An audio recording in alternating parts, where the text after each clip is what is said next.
नमस्कार, हमारे चैनल में आपका स्वागत है। मैं हूं रामचंद्र मौर्य। साथियों, आज 25 दिसंबर है। आज से करीब 97 साल पहले डॉक्टर भीमराव अंबेडकर ने मनुस्मृति दहन किया था। बाबा साहब डॉक्टर भीमराव अंबेडकर ने मनुस्मृति का दहन क्यों किया, इसकी वजह क्या है, और आज मनुस्मृति को फिर से महिमा मंडित करके उसे डॉक्टर भीमराव अंबेडकर के संविधान की जगह देश का संविधान बनाने का षड्यंत्र रचा जा रहा है। आज हम इसी की चर्चा करेंगे और आपको बताएंगे कि किस तरह से बाबा साहब डॉक्टर भीमराव अंबेडकर ने ब्राह्मणवाद के संविधान मनुस्मृति का दहन किया और अपना संविधान इस देश पर लागू किया था। साथियों, हमारे चैनल को सब्सक्राइब कर लीजिए, इससे हमें बड़ी ताकत मिलेगी। बाबा साहब डॉक्टर भीमराव अंबेडकर ने कई क्रांतिकारी काम किया। सबसे पहला काम तो उन्होंने यह किया कि इस देश को आगे बढ़ाने के लिए, वैज्ञानिक दृष्टिकोण देने के लिए, विकसित भारत बनाने के लिए और ओबीसी एससी एसटी को उनका हक अधिकार दिलाने के लिए, गुलामी से मुक्ति दिलाने के लिए संविधान की रचना किया। और दूसरा क्रांतिकारी काम इन्होंने किया, 14 अक्टूबर 1956 को धर्म परिवर्तन करके। बाबा साहब डॉक्टर भीमराव अंबेडकर कहा करते थे अक्सर कि मैं गलती से हिंदू धर्म में पैदा हो गया, लेकिन वह गलती मैं सुधार सकता हूं। हिंदू धर्म में पैदा तो हो गया, अपने बस की बात नहीं थी, लेकिन मैं हिंदू धर्म में मरूंगा नहीं। 14 अक्टूबर 1956 को उन्होंने 5 लाख ओबीसी एससी एसटी के साथ दीक्षा भूमि नागपुर में धर्म परिवर्तन किया और 22 प्रतिज्ञाओं के साथ बौद्ध धर्म को ग्रहण कर लिया और खुला चुनौती दिया ब्राह्मणवाद को, मनुवाद को, कि मैं किसी गौरी गणेश ब्रह्मा विष्णु महेश की पूजा नहीं करूंगा। इस तरह से 22 कस्में खाई और उनके साथ 5 लाख दलित ओबीसी एससी एसटी ने भी कस्में खाई और धर्म परिवर्तन किया। और दुर्भाग्यवश उसके कुछ महीनों बाद 6 दिसंबर 1956 को ही उनका महापरिनिर्वाण हो गया। तो बाबा साहब डॉक्टर भीमराव अंबेडकर ब्राह्मणवाद के खिलाफ थे, वर्ण व्यवस्था के खिलाफ थे, और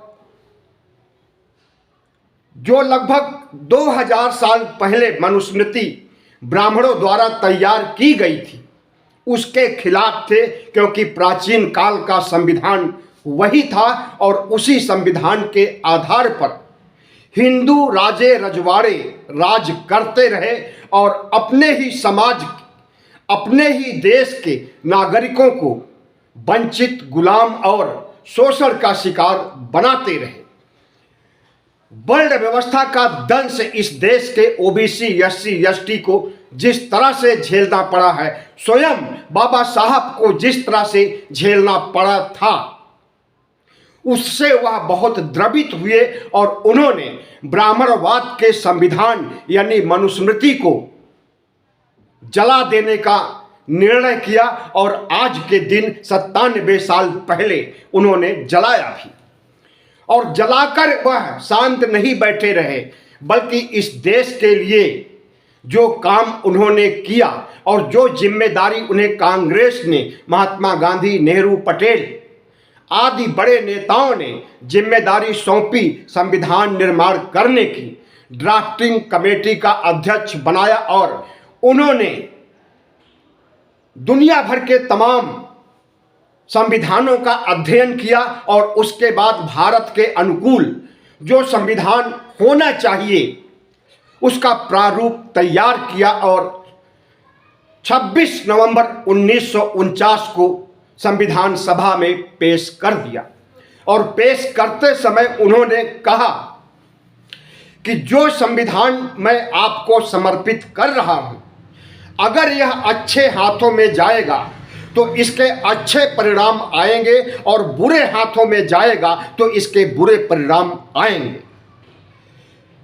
उनका कहा सच हुआ और 2014 में उन्हीं मनुवादियों की सरकार बनी जिन मनुवादियों ने कभी मनुस्मृति जलाने का विरोध किया था, और जो मनुवादी आज भारत में बाबा साहब डॉक्टर भीमराव अंबेडकर के संविधान को खत्म करके और उसकी जगह मनुस्मृति लागू करना चाहते हैं। मनुस्मृति कौन लागू करना चाहता है? किसी से नहीं छुपा है। इस देश में हिंदुओं का सबसे बड़ा संगठन आरएसएस है और आरएसएस के तहत इसके आनुषंगिक कई संगठन हैं, या यूं कहें कि दर्जनों ऐसे हिंदू कट्टरपंथी हिंदू संगठन हैं जो बाबा साहब डॉक्टर भीमराव से नफरत करते थे, इसलिए कि बाबा साहब डॉक्टर भीमराव अंबेडकर ने समानता का अधिकार देने का काम किया और इस देश को धर्मनिरपेक्ष कलेवर प्रदान किया और सामाजिक न्याय की अवधारणा को साकार किया। और जिस तरह से उन्होंने भारत की अखंडता, एकता और यहाँ के ओबीसी, एससी, एसटी को उनका हक अधिकार दिलाने के लिए संविधान में व्यवस्था किया, इससे ब्राह्मणवादी ताकतें बाबा साहब डॉक्टर भीमराव अंबेडकर से खफा थी। 26 नवंबर 1950 को संसद भवन में संविधान लागू हो रहा था और दूसरी तरफ संसद भवन से करीब 4 किलोमीटर दूर रामलीला मैदान में बाबा साहब के पुतले फूंके जा रहे थे और यही आरएसएस के लोग, यही हिंदू महासभा बजरंग दल के लोग पुतले फेंकने का काम, पुतले जलाने का काम कर रहे थे। यहाँ तक कि बाबा साहब डॉक्टर भीमराव अंबेडकर की शव यात्रा भी निकाली गई थी। तो बाबा साहब डॉक्टर भीमराव अंबेडकर ने जो क्रांतिकारी काम किया था, इन सवर्ण शक्तियों ने हमेशा उसका पुरजोर विरोध किया। शुरू से लेकर के अंत तक आज भी सवर्णवादी शक्तियां, मनुवादी शक्तियां मनुस्मृति का महिमा मंडन करती हैं और मनुस्मृति के अनुसार इस देश को चलाना चाहती है। जब बाबा साहब डॉक्टर भीमराव अंबेडकर ने मनुस्मृति के संविधान को जलाया और अपने संविधान को लागू किया, तो उसी समय सावरकर ने कहा था कि भारतीय संविधान में तो भारतीयता है ही नहीं। भारत में पाखंड हमेशा वो देखना चाहते थे, अंधविश्वास, वर्ण व्यवस्था हमेशा देखना चाहते थे और कट्टर हिंदुत्व को इस देश के 90% ओबीसी, एससी, एसटी पर थोपना चाहते थे और राजे रजवाड़ों के समय से जो अधिकार उन्हें मिले थे उसे सुरक्षित रखना चाहते थे और आरक्षण के विरोधी थे। तो बाबा साहब ने मनुस्मृति इसलिए जलाया था कि यह ब्राह्मणवाद की ओर, कट्टरता की ओर, अंधविश्वास की ओर, पाखंड की ओर हमें ले जाती थी और मनुस्मृति के आधार पर ब्राह्मण राज करना चाहते थे शुरू से अंत तक। और आज भी मनुस्मृति और संविधान के बीच जंग छिड़ी हुई है। आपने देखा होगा अभी थोड़े समय, लगभग 5 महीने पहले लोकसभा चुनाव में, कि कई भारतीय जनता पार्टी के सांसदों ने कहा कि हमें 400 पार सीटें दीजिए, हम संविधान को हटा देंगे। और संविधान को हटा करके उनकी मंशा मनुस्मृति को लागू करने की थी, जिसे वह कभी कभी सार्वजनिक मंच पर भी कहा करते हैं। हिंदू राष्ट्र बनाने के लिए कम से कम सैकड़ों बार कस्में खाई गई हैं इस देश में सार्वजनिक तौर पर। हिंदू युवा वाहिनी जिसका गठन योगी आदित्यनाथ ने किया था, इस कट्टरपंथी संगठन ने 50 बार इस देश में हिंदू राष्ट्र बनाने की कस्में खाई है, जिसका समर्थन बजरंग दल, हिंदू महासभा और आरएसएस जैसे तमाम संगठनों ने किया। सुदर्शन मीडिया का मालिक सुरेश चौहान ने अभी कुछ समय पहले हिंदू राष्ट्र बनाने के लिए कस्में खाई थी और कहा था कि हम हिंदू राष्ट्र बनाने के लिए बलिदान देंगे, बलिदान लेंगे, काटेंगे, मारेंगे, हर कीमत पर हम हिंदू राष्ट्र बनाएंगे। कई धर्म संसद इनके आयोजित हो चुके हैं, जिसमें इन्होंने मनुस्मृति का समर्थन किया है और हमारे संविधान की धज्जियां उड़ाई गई हैं। और इस संविधान, बाबा साहब के संविधान की जगह मनुस्मृति को लागू करने या मनुस्मृति पर आधारित भगवा संविधान लागू करने की घोषणा की गई थी हरिद्वार धर्म संसद में। और उस भगवा संविधान को भारतीय जनता पार्टी के नेता अश्विनी उपाध्याय ने बाजाप्ता पेश भी किया था, भगवा कपड़े में लपेट करके, कि जब भारत हिंदू राष्ट्र बनेगा तो यही संविधान लागू होगा। संविधान, बाबा साहब डॉक्टर भीमराव अंबेडकर के संविधान के खिलाफ अगर कोई संविधान बन गया है और उस संविधान को लागू करने की घोषणा इस देश में की जा चुकी है और मोदी राज कायम है, तो इसका मतलब है कि मोदी राज ने उनके ऊपर कोई कार्रवाई नहीं किया और कार्रवाई करने का न करने का यही कारण है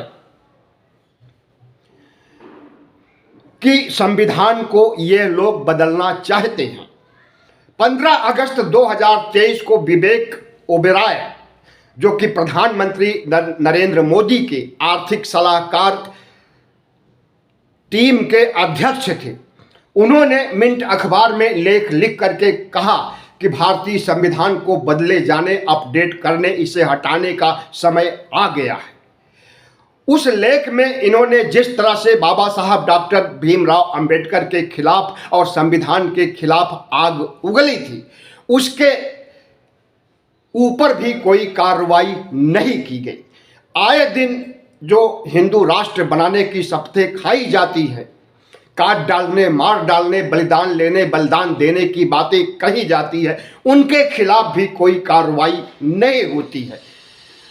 दर्जनों बार जंतर मंतर पर संविधान को जलाया है आरएसएस, बजरंग दल, विश्व हिंदू परिषद के लोगों ने, उनके ऊपर भी कोई कार्रवाई नहीं हुई। तो क्या यह माना जाए कि प्रधानमंत्री नरेंद्र मोदी की मौन स्वीकृति है संविधान जलाने वालों के साथ, संविधान को खत्म करने और संविधान को अपडेट करने के नाम पर संविधान को हटा देने और मनुस्मृति को लागू करने के लिए जो तमाम कट्टरपंथी संगठनों के लोग कह रहे हैं, भगवा संविधान पेश कर रहे हैं, तो क्या प्रधानमंत्री नरेंद्र मोदी की मौन स्वीकृति यह नहीं कहती है कि जो लोग वह कर रहे हैं वही नरेंद्र मोदी करने वाले हैं? इस देश के ओबीसी, एससी, एसटी को सावधान हो जाना चाहिए।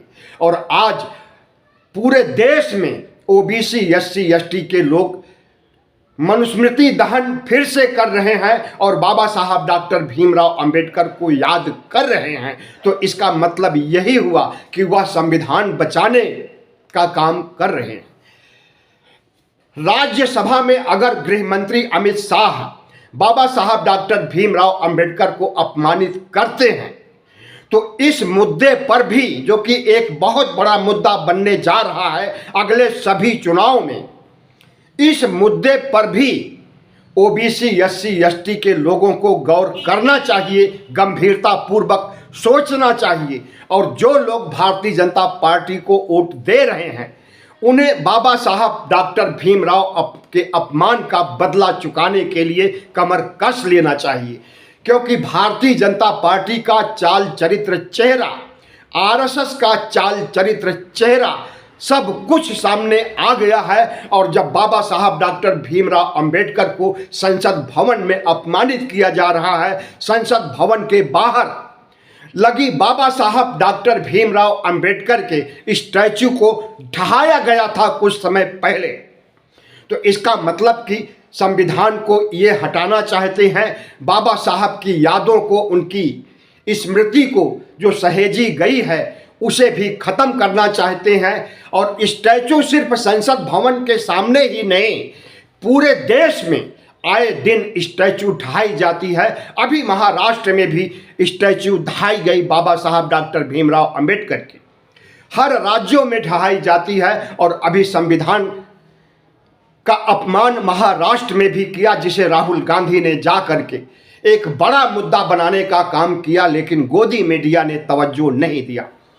तो हम 97 साल मनुस्मृति दहन के होने पर आपसे अपील करते हैं कि अगर आपको अपनी सुरक्षा, अपना हक अधिकार सुनिश्चित करना है, अपने आने वाली पीढ़ी के लिए एक उर्वर भूमि तैयार करनी है, विकास के लिए, प्रगति के लिए, तो हम समझते हैं कि आज आपको प्रतिज्ञा करनी पड़ेगी कि ब्राह्मणवाद के खिलाफ, मनुवाद के खिलाफ जो सोच बाबा साहब डॉक्टर भीमराव अंबेडकर के अंदर थी, दिमाग में थी, वही सोच आपके अंदर होनी चाहिए। और ये जो फिरका परस्त ताकतें, वर्ण व्यवस्था का समर्थन करने वाली ताकतें, गुलामी का समर्थन करने वाली ताकतें, संविधान का विरोध करने वाली ताकतें, बाबा साहब डॉक्टर भीमराव अंबेडकर को गालियां देने, अपमानित करने वाली ताकतों को मुंहतोड़ जवाब देने के लिए और वोट के चोट पर, जी हां, भारतीय जनता पार्टी के वोट पर चोट करना होगा और इन्हें बुरी तरह से हराना होगा, वरना यह इस धर्मनिरपेक्ष भारत के कलेवर को बदल देंगे। बहुत बहुत धन्यवाद। हमारे चैनल को सब्सक्राइब कीजिएगा, लाइक कीजिएगा और शेयर कीजिएगा।